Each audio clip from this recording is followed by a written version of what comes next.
La parole est à Monsieur Cottel pour 3 minutes, s'il vous plaît. Madame la Présidente, mes chers collègues, je voulais donc, dans la poursuite des interventions de mes collègues du groupe socialiste Occitanie, bien mettre en exergue en réalité ce que nous avons vécu cette année 2020 et 2021 et que nous continuons de vivre d'ailleurs sur le fait que l'économie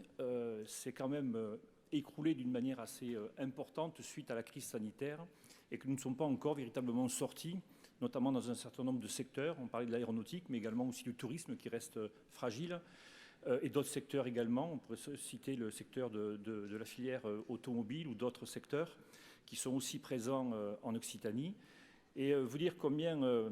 l'action de la région a été particulièrement volontariste. Beaucoup de mes collègues l'ont rappelé. Vous l'avez rappelé également, Madame la Présidente et Monsieur le Vice-président, notamment en donnant des soutiens par les plans d'urgence, mais également aussi par les plans de relance pour faire en sorte que cette économie ne puisse pas s'écrouler d'une manière durable. Ces soutiens d'urgence et ces soutiens à long terme sont des soutiens qui ont été axés sur les secteurs les plus fragilisés, sur un certain nombre de filières stratégiques qui nous sont évidemment très importantes. Et je voulais, au travers de 2 exemples, montrer comment, particulièrement ici en Occitanie, nous avons pu soutenir notre économie beaucoup plus que d'autres régions n'ont pu le faire. On a parlé tout à l'heure d'une augmentation des investissements qui se sont accrus de plus de 28%, c'est-à-dire de plus du double de ce que les autres régions ont pu faire ailleurs. Et au travers des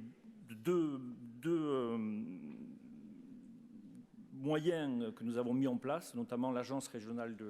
des investissements stratégiques, montrer comment on était capable de pouvoir investir directement donc, dans les entreprises, chose qui n'a pas été faite dans d'autres régions. Également, un autre secteur aussi, au moment où on parle de réindustrialisation et de faire en sorte que les gens s'intéressent à l'industrie, notamment nos jeunes, mais également aussi ceux qui ont épargné ces dernières années et qui peuvent, d'une manière très concrète, investir dans l'épargne de proximité grâce à Épargne Occitanie, qui permet de voir d'une manière concrète que l'argent qu'on investit dans l'économie de proximité donne des résultats très concrets. Tout à l'heure, M. Borne nous a parlé donc de grandes stratégies, de dire que nous n'avions pas en fait de vision sur ce qui allait se passer en termes de réindustrialisation. Je pense qu'il n'a pas très clairement lu en réalité les différents rapports et puis il ne s'est pas très bien renseigné sur ce que nous avons pu faire déjà depuis plus de 6 ans. Effectivement, nous avons des plans stratégiques très concrets. Je pense à la région à énergie positive, je pense aussi à la nécessité de réindustrialiser pour non seulement faire en sorte que nos territoires puissent regagner de l'emploi,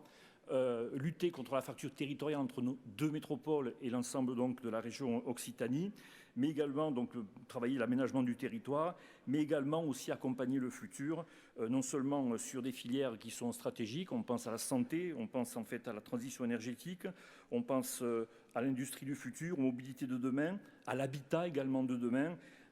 et au travers de l'exemple, ne serait-ce que sur les autres vecteurs énergétiques que nous mettons en place comme l'hydrogène, nous cherchons avec le Technocampus de Franck Casal à faire en sorte que nous puissions être toujours dans la course pour les années à venir. Nous avons là donc bien en fait un modèle économique que nous sommes en train d'inventer, un modèle qui est fait de filières de pointe, de production locale, de respect de l'environnement, du maillage d'un territoire par un retour très rapide d'un réseau d'entreprises capable de fournir de l'emploi partout en Occitanie et pas simplement donc dans nos 2 métropoles. C'est la raison pour laquelle notre groupe donc prendra acte favorablement des aides à la relance qui ont été menées et au-delà donc du verbiage d'un certain nombre de nos collègues, vous dire, Madame la Présidente, que nous sommes dans la bonne voie pour continuer d'accompagner donc notre économie et faire en sorte qu'au sortir de cette crise, nous serions beaucoup plus renforcés et nous serions donc dans la réindustrialisation nécessaire dont tout le monde parle, mais dont nous ici en région Occitanie, agissons d'une manière concrète avec les compétences qui sont les nôtres. Merci.